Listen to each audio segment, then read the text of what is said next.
Y los que nos quedamos, abrimos nuestras Biblias, ¿en dónde? En Santiago, porque ya estamos a punto de terminar Santiago. De hecho, hoy terminamos Santiago.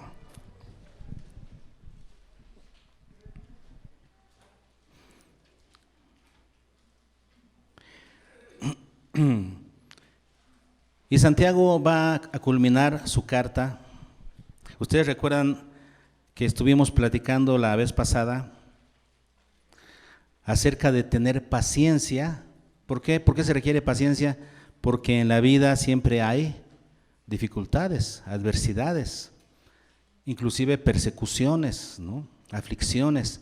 Entonces, para poder enfrentar esta vida, tenemos que hacerlo con paciencia. Eso aprendimos la semana pasada, la paciencia. Ahora, ¿con qué va a terminar Santiago? Pues nos va a hablar de las adversidades que son parte de la vida del creyente. ¿Cuáles son algunas de las condiciones adversas que el creyente puede padecer? Y luego, ¿qué tiene que hacer para enfrentarlas y vencerlas? Es lo que Santiago nos va a platicar en este último párrafo. ¿Cuáles son las adversidades que puede sufrir el creyente? Aún el verdadero creyente, sí, puede sufrir adversidades. ¿Y qué tiene que hacer? Vamos a ver, para ayudarnos a ver cómo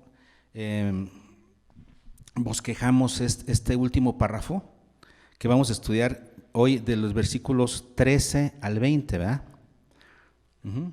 Del 13 al 20. Entonces, fíjense ustedes cómo vamos a bosquejar este estudio del día de hoy. En el versículo 13 dice: ¿está alguno entre vosotros qué? Afligido. Luego el 14: ¿está alguno enfermo entre vosotros? Y luego el 19: hermanos, si alguno de entre vosotros se ha extraviado. Aquí tenemos tres condiciones adversas que puede padecer el creyente. Y vean cómo en todas ellas Santiago dice: ¿está alguno entre ustedes? ¿Y a quién le está escribiendo? A creyentes, a la iglesia. Entre ustedes hay alguno que esté afligido, entre ustedes hay alguno que esté enfermo, entre ustedes hay alguno que esté extraviado. Esas son condiciones que pueden existir dentro de la iglesia. Si descubres que estás en una de esas, ¿qué tienes que hacer? ¿Qué deberías hacer? Si estás afligido, ¿qué deberías hacer? Si estás enfermo, ¿qué deberías hacer? Si te has extraviado, ¿qué deberías hacer? Santiago nos responde estas preguntas al final de su carta. ¿Vamos a verlo? ¿Sí? ¿Sí les interesa o le paramos aquí? No, sí les interesa. Ah, bueno, sale. Entonces comenzamos con la primera. Dice: ¿está alguno entre vosotros afligido? Afligido. Esta palabra afligido, estar en aflicción, es la palabra griega kakopatei. Kako, que significa malo, algo que es malo por naturaleza, y patei, sufrimiento, que viene de patada, no es cierto, patei. Entonces, literalmente, ¿cómo se interpreta esta palabra? Un mal sufrimiento. Se explica como sufrir penalidades. ¿Alguno de ustedes está sufriendo alguna penalidad? Se refiere a experimentar algún tipo de aflicción, o sea, sentirse afligido. Porque vamos a entender algo, ¿no? Hay cosas que a unos les causan aflicción, que para otros no, ¿no? Otros son más fuertes en esa área. Entonces, unos son fuertes en una área, otros débiles en otra. Entonces, lo que puede causarte aflicción a ti, a lo mejor a mí no. Pero lo que me causa aflicción a mí, a lo mejor a ustedes no. Todos somos distintos, ¿estamos de acuerdo? Entonces, a veces nosotros decimos, bueno, ¿cómo se aflige ese hermano por esto? ¿Cómo se aflige por eso? Si yo no me aflijo por eso. Pues tú no, pero él sí. Entonces, ¿a qué se refiere esta palabra? ¿Está alguno entre vosotros afligido? Se refiere a alguno de ustedes está experimentando aflicción. A eso se refiere. ¿Está experimentando algún tipo de aflicción? ¿Se siente afligido? ¿Se siente afligido? A lo mejor para otro no es, esa cuestión no causa aflicción, pero él sí, en su experiencia personal, este creyente está teniendo aflicción. Es real. No podemos decir está aparentando, qué payaso, qué. No, es real. Él en su situación personal está experimentando aflicción. Entonces, si alguno de ustedes está experimentando aflicción en su vida, se siente afligido, ¿qué tendría que hacer? Pues ya no vaya a la iglesia. Deje de asistir. Si estás desanimado y afligido, pues no asistas. Quédate acostado, deprímete. No, ¿qué dice aquí? Haga oración. El antídoto cuando te sientas afligido, cuando experimentes cualquier tipo de aflicción, ¿el antídoto cuál es? Haz oración. Haga oración. Ahora, hay que entender lo que la oración es, y lo que no es. Porque yo puedo decir, no, pues ya le pedí al Señor y no me quita la aflicción. Señor, quítame esta aflicción. No, es que no, eso no es oración. ¿Quién te dijo que eso es oración? Exigirle a Dios que te quite la aflicción, eso es orar. Ya le pedí al Señor y pues también Pablo pidió que el Señor le quitara el aguijón en su carne y le dijo, no, que mi gracia te baste. ¿Qué es orar? La oración, dice aquí, haga oración, es la palabra proseuchesto, que ya sabemos que significa acercarse a Dios, acercarse para expresar un deseo. Podemos expresar un deseo delante del Señor. Pero ¿cuál es el sentido de acercarme a Dios para orar? ¿Cuál es el sentido? Lo aprendimos cuando hablamos del Sermón del Monte, ¿se acuerdan? Del Sermón del Monte, de la oración del Padre Nuestro. A través de la oración del Padre Nuestro. El Señor Jesús le enseñó a sus discípulos a orar a través del Padre Nuestro para crear en ellos una conciencia, una actitud correcta a la hora de acercarse a Dios. ¿Sí se acuerdan de eso? Ya lo hemos platicado. Padre Nuestro, ¿cómo te acercas a Dios? Con confianza, Él es tu Padre. Pero luego dice que estás en los cielos. Ah, caray. Sí, con confianza, pero con temor, porque Él está en los cielos. Es el Dios de los cielos. Es el creador de todas las cosas. Él está en los cielos, tú estás aquí, Él está en los cielos. Nos habla de que Dios está separado de nosotros, separado años luz de nosotros. No, Dios no tiene nada que ver con nosotros, excepto aquellas cosas en las que Él ha decidido estar unido a nosotros a través de Cristo, a través de la obra de Cristo. Fuera de la obra de Cristo nosotros somos totalmente extraños. Dios es un ser separado de nosotros, totalmente distinto a nosotros. Y tenemos que entrar con esa conciencia. Padre nuestro, confianza, pero que estás en los cielos. Esa mezcla de confianza y temor, de confianza y reverencia, con esa tenemos que acercarnos a Dios. Y entonces después viene, santificado sea tu nombre. El propósito de nuestra oración expresa el propósito de nuestra vida. Que el nombre de Dios sea santificado, no el nuestro. Y ahí ya comenzamos a posicionarnos en el lugar que nos corresponde. ¿Qué sucede cuando yo estoy experimentando aflicción? Que el enfoque en dónde está. Por eso experimento aflicción, porque el enfoque está en mí. Yo, ay, pobrecito de mí, y cómo sufro, y por qué yo, y el enfoque está en mí. El sufrimiento te hace saber, cuando tú estás sufriendo de más, eso te hace saber que estás poniendo tu mirada más en las circunstancias que en el Creador. Estás poniendo las circunstancias en la gran montaña y no en el Dios que hizo las montañas. Dios es más grande. ¿Qué sucede con la oración? Cuando tú comienzas a orar correctamente, ¿qué sucede? Ves a Dios en su justa dimensión. Él es el creador de las montañas. Él es el que está detrás de toda circunstancia que tú estás viviendo. No estás solo. Él permitió todo para algo y Él tiene control sobre todas las cosas. Él es el Señor. Cuando comienzas a orar, de a de veras, comienzas a posicionarte en tu lugar. Él es el Señor. Yo soy su hijo. Él tiene cuidado de mí. Y entonces la aflicción, ¿qué pasa? Comienza a irse. Ya no es tan grande, porque entendiste que Dios está ahí, está para ti y es más grande que cualquier circunstancia. La reacción natural del creyente cuando viene la aflicción, ¿cuál debería ser? Haga oración.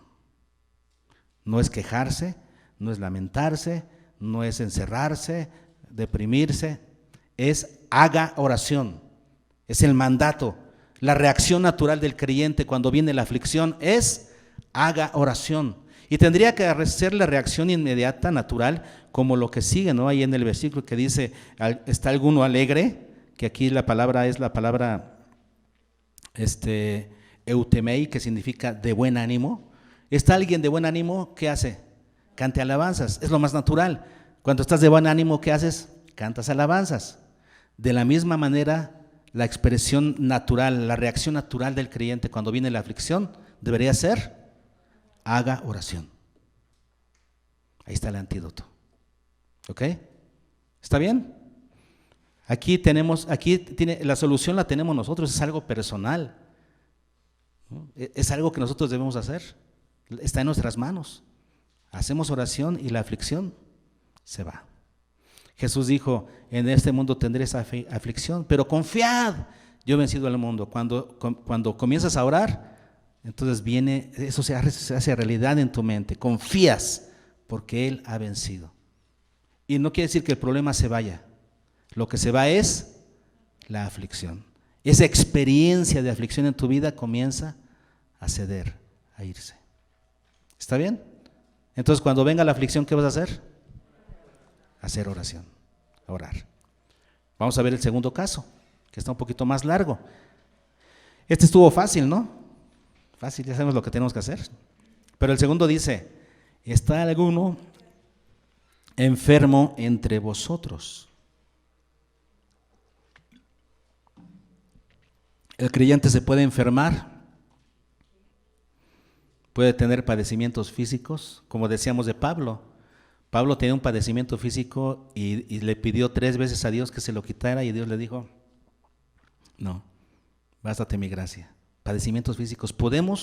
El creyente puede experimentar padecimientos físicos o de cualquier otro tipo, enfermedad. Ahora, vamos a analizar la palabra, ¿no? Porque esta palabra es muy interesante.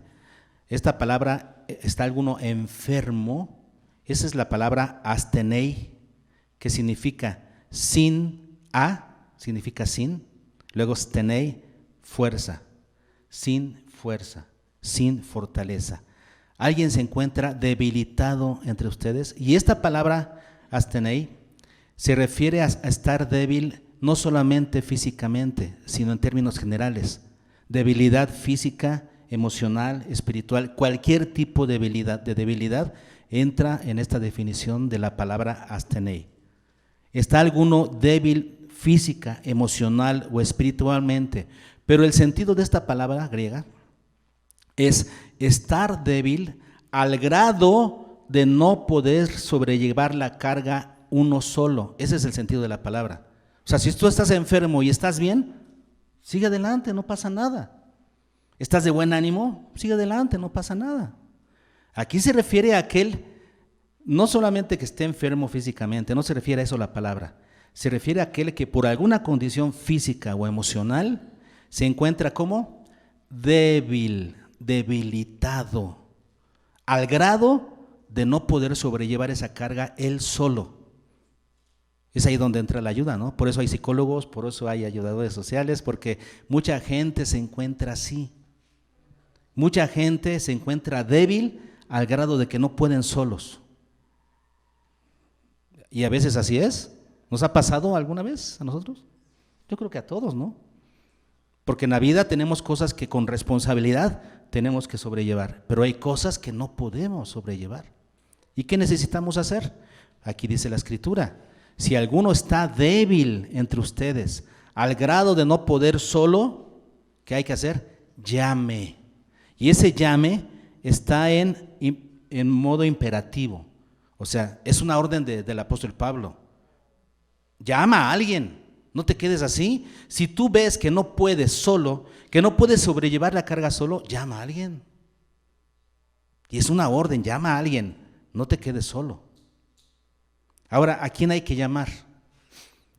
A los ancianos, o sea, a los presbíteros de la iglesia, o sea, de la congregación. ¿La solución dónde la encuentras? En la congregación. ¿Y a quién hay que llamar? Al pastor. No solamente al pastor. Dice aquí, a los, en plural, a los ancianos de la congregación. Esto quiere decir que hay muchos. ¿Quiénes son los ancianos de la congregación?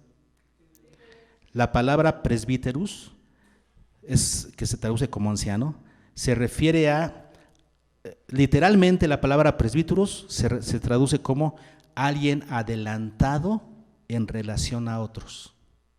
Eso es un anciano, alguien que está adelantado en relación a otros. ¿Qué significa esto? Pues el que está en segundo de primaria es un presbítero para el que está en primero.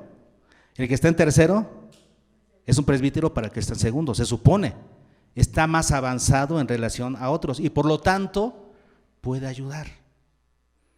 ¿A quién nos estamos refiriendo para que lo entendamos mejor? A hermanos mayores en la fe. Hermanos mayores en la fe que están más avanzados que nosotros, más tiempo recorrido, mayor fortaleza en el Señor, tal vez, mayor experiencia en Cristo, que les da la capacidad, que los califica para ayudarnos. Son gente calificada, como lo tenemos, por ejemplo, en 1 Timoteo 3, donde se habla de los requisitos de los obispos, ¿no? Gente que por ciertas características que han adquirido a lo largo del tiempo, en los años que llevan en Cristo, han adquirido ciertas características que los hacen personas valiosas, personas que pueden ayudar a otros. No estamos refiriendo aquí nada más, llame al pastor, ¿no? Y todos al pastor, no. Llama a un hermano mayor en la fe, a quien le tengas confianza, pero por supuesto a alguien que tenga cualidades, ciertas cualidades, ¿verdad?, que demuestren que está adelantado en relación a ti y por lo tanto te puede ayudar. ¿Cuál es el propósito de ese hermano mayor en la fe, de ese presbítero? Sacarte adelante de la crisis. Y a lo mejor vas a seguir enfermo, pero ya no debilitado. O a lo mejor sanas. No sé el propósito de Dios. El propósito de Dios es diferente para cada caso, pero ¿cuál es el propósito final de estos ancianos? Darte el empujón que necesitas para sacarte de esa condición de debilidad que no te deja seguir adelante. Estás postrado, estás caído, no solamente en cama físicamente, no, estás caído emocionalmente, postrado emocionalmente. Necesitas un empujón. ¿Y quién te lo va a dar? Un hermano mayor en la fe. Y vean lo que sigue diciendo, como un paréntesis, ¿no? Dice aquí Santiago que estos ancianos deben ungir, ¿qué? Con aceite. ¿Qué tiene que ver el aceite aquí?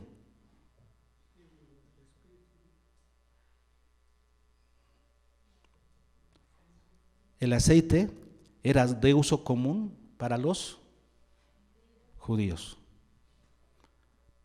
En aquella época el aceite inclusive era medicinal, traía alivio. Cuando había muchas enfermedades, muchas se curaban con aceite. El aceite representaba al Espíritu Santo, pero representaba un elemento que podía traer salud, que podía traer bienestar en la persona. Entonces tenía un toque medicinal, un aspecto medicinal. Algunos escritores también piensan que hacían esto de ungir con aceite para ayudar a la fe de la persona. Entonces, el aceite era usado comúnmente dentro de la cultura judía para esto, para traer un toque medicinal, y por eso se recomendaba que lo hicieran como para traer algo de fe a la vida de la persona. ¿A quién le estaba escribiendo Santiago? A los judíos de la dispersión. Nos queda claro entonces por qué Pablo no habla de esto, de ungir con aceite en sus cartas. ¿Por qué solamente Santiago en esta carta? Porque Santiago le está escribiendo a judíos, era parte de la cultura judía. Entonces, ¿es una indicación universal para nosotros ungir con aceite? No. Ahora vean lo que sigue diciendo, ungiéndolo con aceite en el nombre del Señor. Finalmente todo se hace ¿en qué? En el nombre del Señor. Si tú te tomas un medicamento, ¿cómo lo haces? En el nombre del Señor. Si vas al doctor, primero Dios, lo que Dios quiera. Vas al doctor, pero confiando ¿en quién? En Dios. Por eso dice aquí, unjan con aceite en el nombre del Señor. Ahora, ¿qué es lo que sana? ¿O qué es lo que trae resultados en la vida de la persona? Dice el versículo 15, y la oración de fe no es el aceite, no es el aceite mágico. ¿Qué es lo que sana? ¿Qué es lo que trae bendición?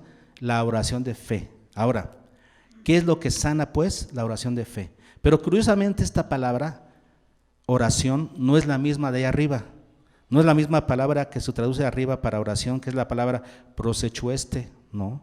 ¿Saben cuál es la palabra aquí? Es la palabra euche, que significa hacer un voto de fe, de confianza. ¿Qué es lo que sana? El voto de confianza que haces en Dios, porque pones tu confianza en Dios. Como dijo Jesús, le dijo a la persona, tu fe te ha, ¿qué es? Tu fe te ha salvado. Y cuando vio a otros les dijo, conforme a vuestra fe os sea hecho. Ahí está. Entonces, ¿qué es lo que te sana en un momento dado? El voto de confianza que pones en Dios. En Él pones tu confianza. ¿Y qué es lo que hará ese voto de confianza que ponemos en Dios? ¿Qué es lo que puede hacer en nosotros? Pues vean lo que dicen los versículos 15 y 16. Dice el 15, ¿y la oración de fe qué? No dice sanará, ¿verdad? No, dice salvará, que es la palabra sosei, de soso, de salvación. Ah, caray, qué interesante. Porque antes de sanar, ¿qué es lo que la gente necesita? Ser salvada. Y salvar significa liberar del peligro, de todo tipo, porque estamos hablando de que hay, esta palabra enfermo significa débil en cualquier sentido. Entonces lo primero que hace el Señor es salvar, o sea, liberar del peligro. Y lo primero que necesitamos es ser liberados del peligro espiritual. Por eso Jesús cuando le dijo a Pedro, Satanás te ha pedido para zarandearte, pero yo he orado, ¿qué? Que tu fe no falte. ¿Qué es lo más importante en la vida? En la vida, la fe. No es la salud, es la fe. Y lo más importante es eso. Por eso dice aquí, la oración de fe salvará al que está débil, al que está debilitado. Lo salvará de una condición peligrosa, sobre todo contra su alma. Luego, ¿qué más? Dice, y el Señor segunda cosa que el Señor hace, salva y luego levanta, lo levantará. ¿Por qué? Porque está postrado, caído, está, ¿cómo se dice? Apagado, ¿sí? Y totalmente ya no sirve la iglesia, ya está postrado. ¿Qué hace el Señor? Lo levanta. Y a lo mejor, repito, a lo mejor no lo sana por el momento, pero sí lo levanta. ¿Qué es más importante? Porque puedes estar enfermo, pero con el ánimo hasta arriba, que es lo que Dios quiere. El creyente, no importa la condición en la que se encuentre, no puede estar postrado. Un creyente, sin importar la situación que está viviendo, no puede estar decaído. Debe estar con la fe arriba, levantado. Y es lo que tienen que hacer los ancianos, ayudarle a ¿qué? A levantar su fe. Como Jesús oró, he orado que tu fe no falta. Hay que levantar la fe de la persona, eso es lo más importante. Luego dice, ¿qué más? Y si hubiera cometido pecados, ¿qué tiene que ver aquí los pecados? Bueno, que el momento de sufrimiento y el momento de debilidad es un momento precioso y preciso para reflexionar. A lo mejor si hay algo. No todas las enfermedades son disciplina de Dios, pero algunas sí. Y además, si estás en una condición de aflicción, de tristeza, tal que estás decaído y no haces nada, ¿no hay algo que corregir? Porque repito, el creyente, sin importar su condición, debería estar con un ánimo hasta arriba. Si no tienes ese ánimo arriba, ¿qué significa? Que algo está mal. Y por eso necesitas ayuda. Los hermanos mayores en la fe te van a ayudar a salir de esa condición deprimente, para que puedas seguir adelante en la vida cristiana, sin importar la situación que te tocó vivir. Porque no cambian las cosas así, ¿no es cierto? El pobre sigue siendo pobre, el huérfano sigue siendo huérfano. Sin embargo, el creyente aprende a vivir en esa situación con victoria, con gozo.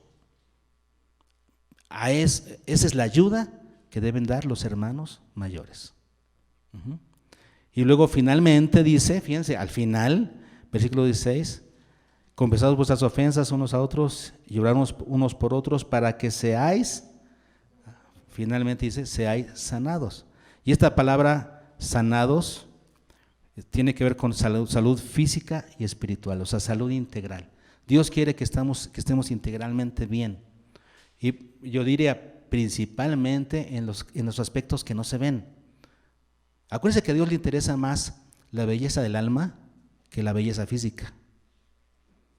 A nosotros no. A nosotros nos gusta vernos bien y que estemos nuestra apariencia física y sentirnos bien. A Dios le interesa primero y lo más importante, el alma, que estemos bien en nuestro espíritu. Y después, en su voluntad, dentro de sus planes, también salud física, por supuesto. Pero vean cómo está en cuarto lugar. Sanará. ¿Qué es lo primero que hace el Señor? Salva, levanta, perdona y sana. ¿Qué es más importante para Dios? ¿Se dan cuenta? Ahora, ¿cuál es la condición para recibir esos beneficios? ¿Hay una condición para el creyente? Estamos hablando de creyentes que se encuentran en esta situación de debilidad. ¿Cuál es la condición? Dice primero, y está en el versículo 16, estar dispuesto a admitir ofensas. Confesaos vuestras ofensas. Tienes que estar dispuesto a solucionar los problemas que tengas con tu prójimo. Acuérdate que no puedes estar bien verticalmente con Dios si horizontalmente estás mal con los demás. No se puede estar bien. Tienes que confesar, tienes que estar dispuesto a confesar tus ofensas y mejorar tus caminos delante de los hermanos. Sería muy bueno que nos evaluáramos con 1 Corintios 13, donde viene la aplicación del amor en las relaciones interpersonales. ¿Sí sabían eso? En 1 Corintios 13 tenemos la aplicación del amor a las relaciones. ¿Y cómo es el amor? Aquí es una evaluación, ¿verdad? El 1 Corintios 13 es una evaluación. ¿Cómo saber si realmente amas? Bueno, si tu prójimo te hace daño, te ofende, ¿qué hace el amor? El amor es sufrido, no responde, sabe sufrir, es benigno, responde con benignidad. ¿Quieres evaluar cómo están tus relaciones interpersonales? Si estás practicando el amor, analízate con 1 Corintios 13. El amor no tiene envidia, no te jactas, no te envaneces, no busca lo suyo, no hace nada indebido. ¿Quieres evaluar tu relación con los demás? Evalúate no como con los demás, ¿no? Yo soy mejor que mi vecino, así pues él es pecador y borracho y le pega a su esposa. No, tu punto de evaluación es 1 Corintios 13, es el Señor, para que sepas cómo estás. Entonces, debes estar dispuesto a admitir ofensas que hayas hecho. Número 2, orar unos por otros, dice, para ser sanados. Orad unos por otros, o sea, mostrar total vulnerabilidad. Orar unos por otros. Tercero, la oración eficaz del justo puede mucho. La oración eficaz. Entonces, ¿cuál es la tercera condición para que recibas el beneficio? Que ores eficazmente. Y ustedes dirán, ¿y cuál es la oración eficaz? Oración eficaz es la palabra deesis energumenen, de energúmeno, ¿eh? Deesis, que significa ruego, hacer un ruego basado en una verdadera necesidad. ¿Cuál es la oración eficaz? Aquella que se hace porque realmente tienes necesidad, ¿no? Me acuerdo de la película de Todopoderoso con Jim Carrey, cuando ya está con Dios y le dice, bueno, pídeme algo, haz una oración. Y él comienza, Señor, pues bendice al mundo y bendice, ¿no? Y dice, no, te estoy pidiendo que ores de verdad. Y entonces comienza a decir, Señor, que la muchacha con la que estaba peleado, que era su esposa, ¿verdad? Que él dice que sea feliz, aunque sea sin mí, que sea feliz. Y dice, ahora sí estás orando. ¿Se acuerdan de eso? Los pecadores que vieron esa película. Qué interesante, ¿no? Lo que es la oración. Cuando tú haces un ruego, significa algo que procede de una verdadera necesidad en tu corazón. Tienes una verdadera necesidad y la expresas. Eso es un ruego. Luego dice, esa es la oración eficaz, ¿eh? Un ruego que sale de una necesidad real.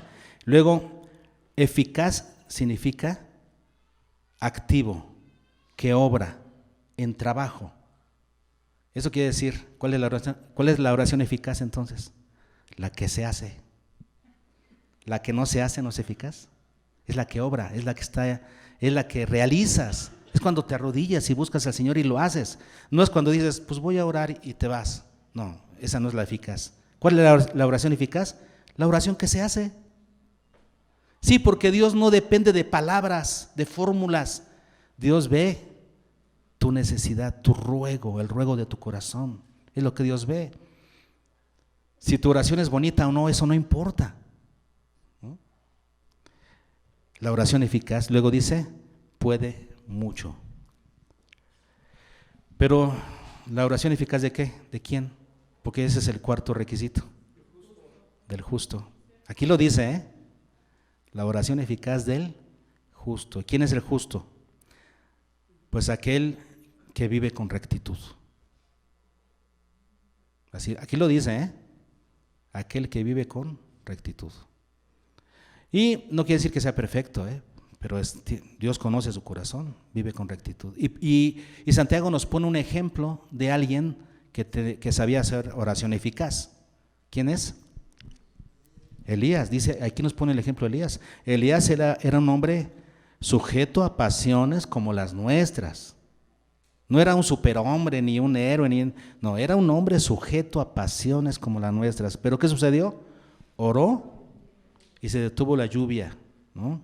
Para que no lloviese, no llovió por 3 años y medio. Y luego oró y volvió a llover. Ahí está. Y Elías era un hombre igual a nosotros, con pasiones como las nuestras. Es que la oración eficaz simplemente es la que se hace. ¿Está bien? Pero por un hombre que tiene integridad. Bueno, ¿cuál es el tema central de este párrafo? Porque no quisiera que nos desviáramos en la oración. Este párrafo habla mucho de la oración. Pero ¿de qué nos estaba hablando? Este segundo punto.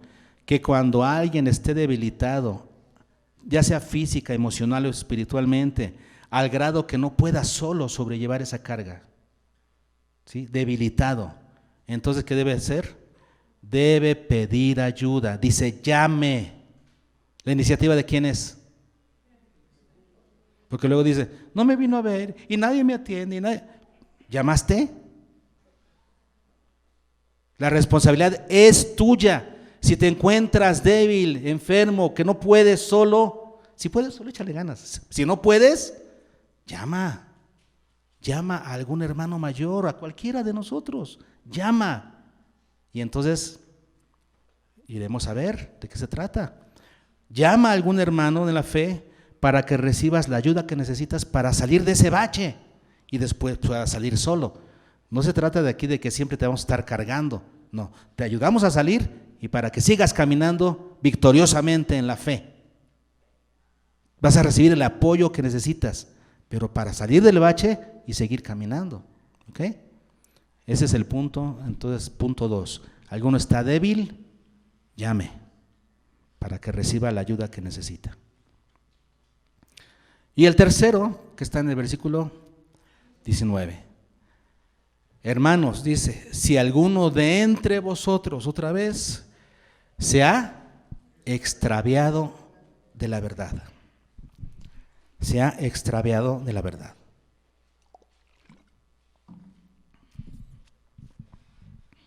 La palabra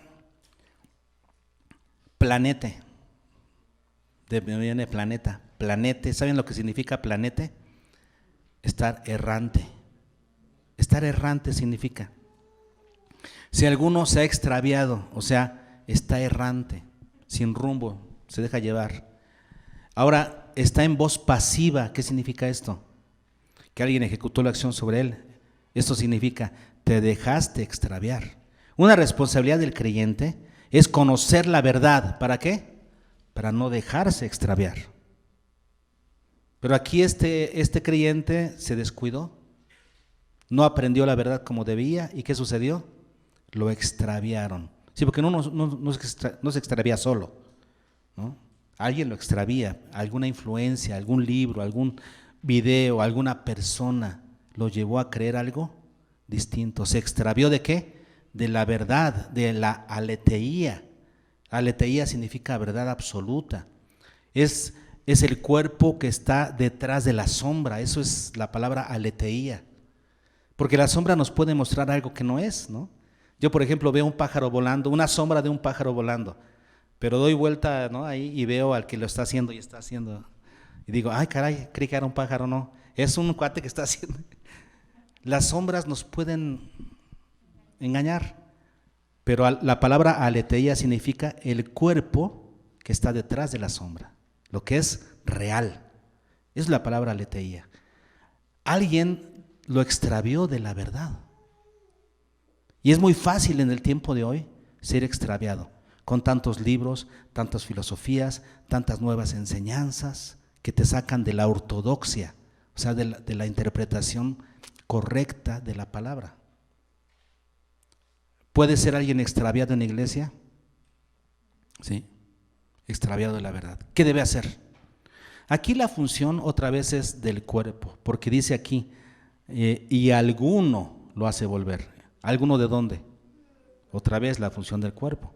Pero ¿qué tendría que hacer? Aunque no lo diga aquí, lo podemos asumir. La persona que se ha extraviado, ¿qué debería hacer? Confiar en la corrección amorosa de algún miembro del cuerpo de Cristo, que se acerque y le diga, oye, eso está mal, está peligroso eso no está bien, te estás extraviado, necesitarás confiar. Ahora, en primer lugar, la persona que se ha dejado extraviar debería reconocer algo, Vean lo que dice este versículo. Versículo 20, sepa que el que haga volver al ¿qué? Ah, caray, ¿que no es alguien de la iglesia? Alguien de entre vosotros se ha extraviado. Y aquí le dice, el que haga volver al pecado. Eso quiere decir que el que se extravía está pecando. Es un pecado de omisión, porque debería estar firme en la fe. Si eres un creyente, prepárate, lee la palabra, fortalécete, que no te dejes engañar. Aquel creyente que se deja engañar es culpable. ¿Qué está haciendo? Está pecando. Porque la herejía es un pecado, ¿no? De hecho, está dentro del listado de Pablo de los pecados, de las debilidades de la carne, de los deseos de la carne. Está herejías. ¿Lo han visto? Aquel que cae en herejías, en falsas doctrinas, está pecando. De hecho, una falsa doctrina lo lleva al pecado. ¿Por qué? Porque te lleva a conductas equivocadas, pecaminosas. Así es que lo primero que tendría que asumir para dejarse ayudar, el que ha sido extraviado, es asumirse como un pecador, entender su error. Se dejó convencer, se dejó extraviar. Ahora, dejarse ayudar. Alguno de la iglesia te va a ayudar, te va a hacer volver del camino. ¿Y qué significa hacer volver? Significa convertir. Te va a convertir nuevamente. De aquella situación que te dejaste engañar, te va a convertir nuevamente a Cristo. Lo que debe saber aquel que haga volver, ¿no?, al extraviado, dice aquí, sepa, debe saber 100%. Si nosotros sabemos que alguien se ha extraviado y lo hacemos volver, debemos saber esto. Sepa que el que haga volver al pecador del error, de su camino, salvará de muerte un alma y cubrirá multitud de pecados. La falsa doctrina puede llevar a una persona a salirse de la gracia. Por eso dice aquí, salvará de muerte un alma y cubrirá multitud de pecados, porque ya decíamos que la falsa enseñanza te va a llevar a tener conductas erróneas en cuanto a la doctrina cristiana. Vas a pecar más, cubrirá multitud de pecados. ¿Qué tendría que hacer entonces la persona que sabe que se ha extraviado? Se dejó engañar, cayó en el error, ahora debe ser humilde y permitirse la oportunidad de ser corregido. Como por ejemplo, Apolos, ¿se acuerdan? En el libro de los Hechos, que conocía solamente del bautismo de Juan, llegó a Éfeso y le predicó a algunos sobre el bautismo de Juan, los bautizó en el bautismo de Juan, y después Priscila y Aquila, dice que aparte lo tomaron y le enseñaron más exactamente el camino. Apolos se dejó corregir y a partir de ahí fue un tremendo siervo de Dios, ¿eh? Así es que tendría que ser humilde, el que ha sido extraviado, ser humilde para recibir la corrección, regresar a la verdad del Evangelio y entonces no recibir las consecuencias desastrosas de vivir fuera de la doctrina cristiana, de la doctrina verdadera. 3 tipos de personas, hermanos, 3 tipos de padecimientos que puede sufrir el creyente y que tiene que hacer. Ya lo aprendimos, ¿no? La primera, ¿cuál es? Somos susceptibles a sentirnos afligidos. Sentirnos afligidos. En ese caso, ¿qué hay que hacer? Hacer oración. Toda la responsabilidad recae sobre nosotros. Hagamos oración y posicionémonos como hijos de Dios. En nuestra posición como cristianos, como hijos de Dios, en Cristo, vamos a vencer cualquier aflicción. El segundo es aquel que está debilitado. ¿Qué significa enfermo ahí, esa palabra? Debilitado al grado de no poder solo. Si está débil y no puede solo, ¿qué tiene que hacer? Llame, pida ayuda. ¿A quiénes?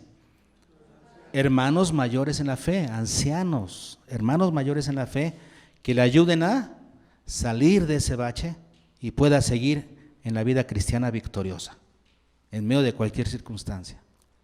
Y el número 3,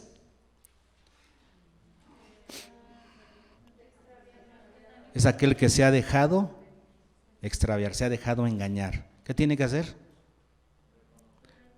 Ser humilde, ¿no? Y aceptar, reconocer que ha pecado, reconocer que se ha extraviado y dejarse corregir para regresar a la verdad del Evangelio. Bueno, ya aprendimos lo que tenemos que hacer en cada caso. Perfectamente.